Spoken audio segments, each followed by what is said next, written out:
The 2003 and 2004 Mach 1 and Cobra share the same platform for their engines. A lot of people ask, what's the difference between the Terminator engine and the Mach 1 engine? And a lot of people say, oh, the only difference is that the Terminator engine is supercharged. Now, this has been all over the internet for a decade. A lot of people are confused about it. A lot of people have tried to cover this. There are a lot of differences. One's supercharged, the compression ratios are different, the cylinder heads are the same, the crankshaft is the same if the Mach 1 came with a manual transmission. The rods are different, the pistons are different. So anyway, I want to try to clarify a lot of these things with the new 2020 GT500, since it is going to be sharing the 5.2 liter that the GT350 has. The GT500 engine is known as the Predator engine, and the GT350 engine is known as the Voodoo engine. A lot like the Terminator and the Mach 1, the GT500 is supercharged, and the GT350 is naturally aspirated. There are a few similarities between these two engines. Both the Voodoo and the Predator engines start with the same aluminum block. The bore and stroke on both of these engines is the same, 3.7-inch bore, 3.66-inch stroke. And the other similarity is that both of these engines are hand-built and signed. Now, this is where things start to get a little bit different. The GT350 engines were built by teams of two, and the new GT500 engine is built by one person, although their work is checked and they do get a little bit of help at the stations by other people. So technically, the engines used to be built by two people, now they're built by one person. So let's get into some of the differences here. The block is the same aluminum block. But now, since the GT500 Predator engine is going to be supercharged, it needs to be able to handle higher cylinder pressures.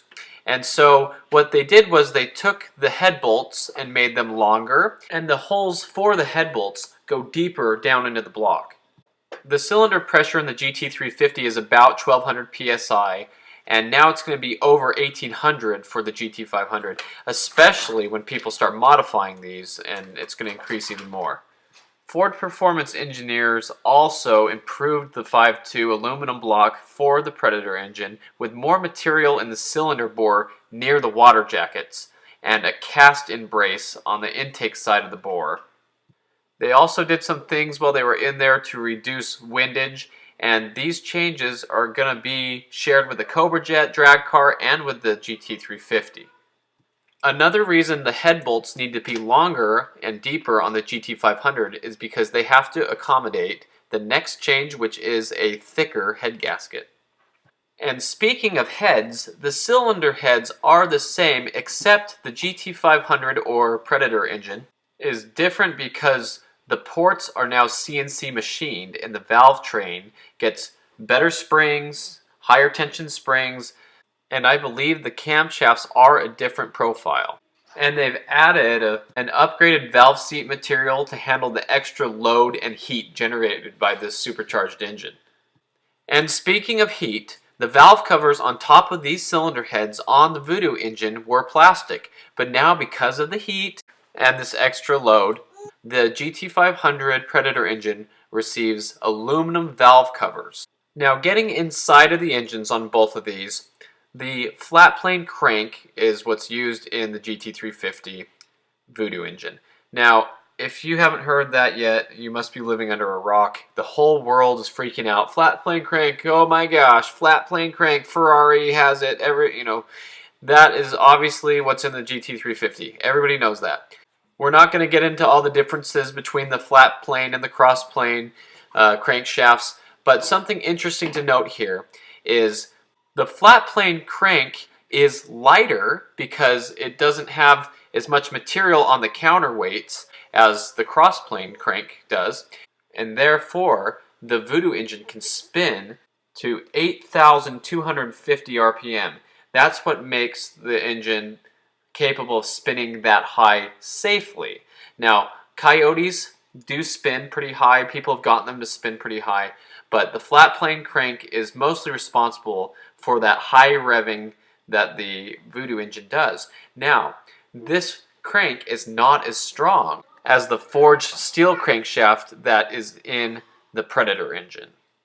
The Predator also gets a stronger, bigger, beefier micro-alloy steel connecting rods and the forged pistons you see here.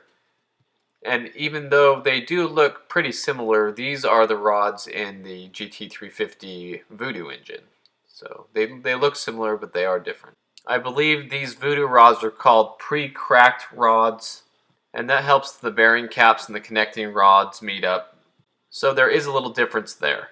And speaking of pistons, that's usually where you get the lower or higher compression in the engine. And the Voodoo engine is a very high compression engine.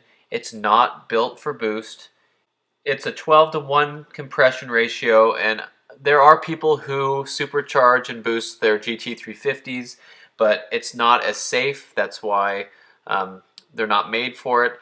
The dished pistons that are in the Predator engine are safer. They're lower compression. Now, I'm not sure, but sometimes the head gasket thickness will also determine the compression ratio. So that could be how the GT500 Predator engine is getting lower compression, because the head gasket is thicker. They come in at 9 to 5 to 1. And so technically, if it didn't have the supercharger on it, it would be a little less powerful than the higher compression GT350 Voodoo engine. A lot of guys like to boost Coyotes, cars like that have higher compression, and the results are good because you have high compression and better results with the boost and everything. But it's not as safe, and to make something reliable like the GT500, they had to do this. This is the same with the Terminator.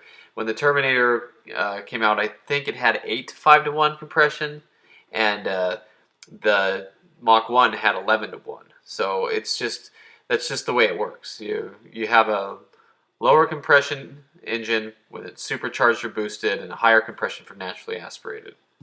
Now, obviously, this is where things get real crazy. The top of the engine, the intake manifold or the supercharger.